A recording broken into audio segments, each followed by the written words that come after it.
I'm going to do a first chapter read of The Keeper, Cora and Jenny. I'm going to start with chapter 1.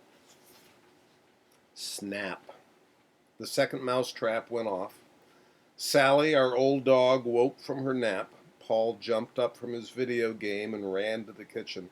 Oh, gross, Paul giggled happily. Another mouse got crushed. Paul, my brother, seemed to like this sort of thing, but then he was a 13-year-old boy and probably thought that he should. I looked over at Sally, and I could tell that she was bothered by it. Jill, my sister, was watching the tube and probably hadn't even heard the snap or her brother. Our mom was upstairs having her cool down after work. Dad would be home in an hour or so, just in time for another frozen dinner. The frozen dinner thing was new, pretty much, to our family. We used to make dinners together, Mom and me, and sometimes Jill. But that stopped a couple of months ago. My mom hated her job these days. She still worked down at the market, where she'd worked for what seemed like forever. But things were different. Judy, who used to be her friend and co-worker, was now her manager, and they were no longer getting along. Mom came home at 4, about a half hour after my brother and sister and I got off the bus out in front of the house. She used to bring us goodies from the store, maybe donuts that didn't sell or a birthday cake that someone had ordered and forgotten to pick up. She used to come home with funny stories and ask us about our day in school. It used to be pretty nice. But since Judy became her boss, my mom came home empty-handed, silent and cranky, and went up to her room where she watched television and drank wine coolers. I used to make a pretty great salad, depending on what was in the fridge. I'd cut the carrots all fancy and peeled stripes off the cucumbers so they had little strips on them where they'd been sliced. Mom and Jill and I would leave Paul to his games, and we'd go to the kitchen and start to work. Fried chicken, a pot roast, hamburgers, potato salad, meatloaf, spaghetti, and my fabulous salad. And then ice cream or pudding for dessert. Real meals made while we talked and while Mom showed us how to cook. But now Dad came home to find Mom in their room and dinner still in the freezer and the house quiet and tense. I missed how it had been before, but I read more now. Sometimes I just went up to my room right when we got in from school, when the television and the video games were too loud, or when Jill and Paul were fighting. I took Sally with me because she hated to be around people that were yelling. It wasn't great, but it was okay, and there wasn't anything I could do about it. I have a good family, and usually my mom does better than she is right now. She loves me, and she loves my dad. My sister Jill is okay, and my brother Paul, he's a jerk, but my mom takes my side when he's a problem. Sally is our golden retriever, and she likes me best of all. She sleeps in my room and hangs out with me when we all get home from school. So if you add all that up, my life is pretty good. But the best part of my life is the keeper, who's been there with me, inside me, ever since I was born. Sometimes I wish I had straighter teeth because my two front teeth are crooked and cross over each other, so that it's hard to brush them, and so that the other kids make fun of me. I also wish my hair was less bushy and that my feet were smaller. But I'm pretty lucky, with a good family, enough smarts to do really well in school, and a magical being that lives inside me all the time. Usually I'm up front, and the keeper is sort of in the background, keeping half an eye open on the world, watching, since that's why she's here. Keepers tend to creation, and they make sure that the balance is kept between the light and the dark, and they do what they can to enforce the intent of creation. That's why they were formed, way back before the moon was even made. Most people don't know this, but the keeper explained it to me pretty well. The first mouse death a few minutes ago was not much to worry about. Important, I'm sure, to the mouse himself, a youngster just starting out to explore the house and seek his own place. But I was used to Paul setting traps, and sometimes a mouse got caught. It didn't worry the keeper either. She says life by its nature is a temporary state, and that first snap was well within the balance. I knew the second snap of a trap meant that it had been reset, but not rebaited. And that felt a little off to both of us. Sally noticed it too, but then dogs are all keepers in their own way, and she was supposed to pay attention to the way things work. Keepers know all the dogs, and the dogs know a keeper. Sally and I and the keeper made up a team of sorts, with Sally's extra set of eyes and her powerful doggy nose, and the keeper's power to intervene, to use the push if needed to set things right. Dogs don't have the push, all they can do is bark. The three of us were alert at this point. Sally's eyes were on the kitchen, and the keeper was fully awake, moving a bit up to the front and easing me, 9-year-old Cora, into the background for a bit.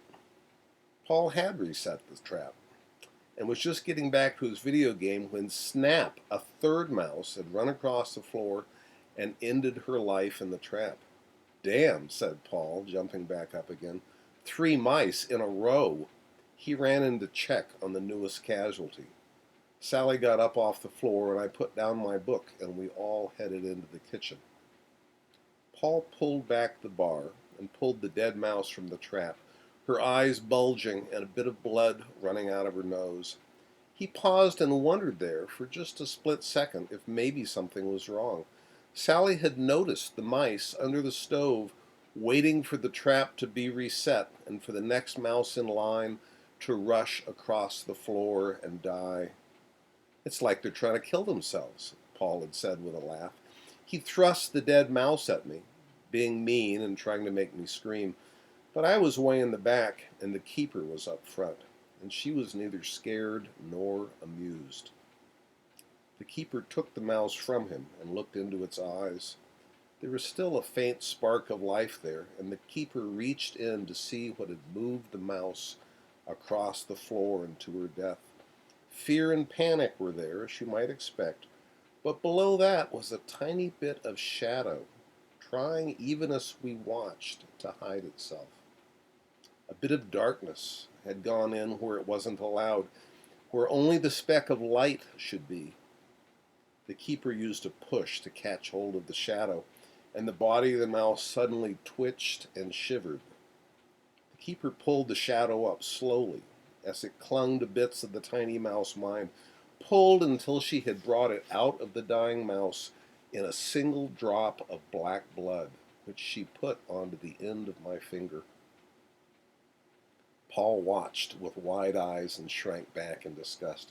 You're so gross, Cora. Why can't you be a normal kid?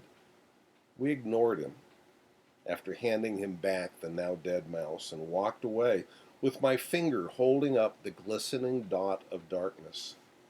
Sally stayed on the kitchen floor, watching the mice beneath the stove, her body a barrier between the mice and the fate that the darkness drove them towards.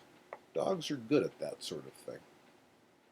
I walked up the stairs and into my room, closing the door behind me. I walked over to my desk by the window, and the keeper picked out a playing card from the stack on the table. It was the Ace of Hearts. We looked at the world outside, all green and full of life, and then the keeper took in a breath of that world, and then she breathed upon the card until the card filled with her breath, and the heart on the card moved ever so slowly with the heartbeat of the earth. She held my finger over the card and pushed the drop of darkness off my finger, which was beginning to ache, and onto the card where it landed in a perfect ball right in the middle of the heart.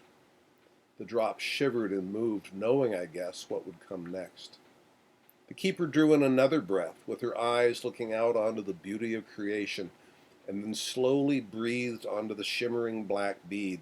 The bead danced on the card like a drop of water on a hot skillet, and then, in a puff of steam, it drifted up and out the window and disappeared. I placed my finger on the card where the dot had been, but none of the darkness remained. Keepers are made of light, after all, and the darkness cannot stand against the light. The keeper set the card back in the pack, and we headed back downstairs. While the keeper's up front, I watch and try to understand. We were worried about the mice downstairs, But I knew Sally was their protection now, and that the darkness we'd found had been banished, and was probably gone from the remaining mice as well. On the way down the stairs, I felt that we'd resolved things, but I could feel the keeper, full of something I had never seen in her before: fear. Sally was still in the kitchen, still watching the space beneath the stove. She let us know that the mice had left and that the energy that had pushed them was gone as well. Paul had tossed the dead mouse into the trash can with the other two. The keeper opened the lid and looked down at the 3 dead mice lying on top of the foil and plastic wrappers, empty soda cans, and some muffins that had begun to mold. The darkness was gone, and they were nothing but dead mice, but she took a moment to bless them before closing the lid. The keeper in me had begun to recede, and I, Cora, came forward. The trap was still setting on the floor where Paul had put it, where I suspected Sally could step on it later in the excitement of dinner. I picked it up carefully from the side where the spring bar was pinned back and held the bar while I tripped the trigger and let the bar slowly down onto the wooden block. Paul continued to set traps, and I unset them and put them back in the drawer. We had done this back and forth over and over, with Paul's threats and occasional arm twisting not keeping me from interfering with his trapping the mice. Paul liked dead things, and I liked living things, and I wasn't afraid of Paul. I knew that I was more than a 9-year-old girl that Paul thought of as his sister. The keeper in me helped me feel brave. I could feel that the keeper was worried about the mice. My finger felt a little weird where the dark had been, kind of numb and still a little cold, like the point of a frozen nail had been set there for a while. But the keeper can be worried, and I can feel fine. And I guess the other way, too, when the keeper worries about and I worry about different things. I worry about school and not having my work done right, about getting in trouble or being teased, about my hair or my teeth, about not having friends to sit with at lunch or play with at recess. I worry about my mom. The keeper worries about the balance, pretty much, and steps up front when there's something for her to do. But having the keeper as a part of me means I worry less than I would if it were only me, because the keeper is really, really powerful, and she's always on my side. Once I was out at recess with some 5th grade boys. They were running around in a gang, picking on the little kids. I was over on the monkey bars by myself, going hand over hand from one end to the other. I was stuck there, hanging in the air, when they came up beside me, and one of them started to pull at my pants. I was wearing little kid jeans, which are stretchy at the waist, and it would have been easy for him to pull them down. But he suddenly flew a little bit forward, like somebody really big had shoved him, hard, from behind, and he fell on the gravel, sliding a bit. It was weird, and he turned around to see who had pushed him, and of course nobody was there. He started crying as the other boys made fun of him, and they all ran off again. I didn't say anything, but I knew what had happened. That's the push. A literal push that time, and sometimes my keeper uses it for me instead of just for the balance like she's supposed to, I guess. But the keeper says there's supposed to be a balance between the small and the big, between the weak and the strong, and that it's okay to use the push to keep that balance too. My keeper is like the biggest big sister ever, and she's always on my side. That was chapter 1 of The Keeper. Oh, it's tempting to keep reading because I love this book, but you'll just have to do that yourself. They're at the library and on Amazon.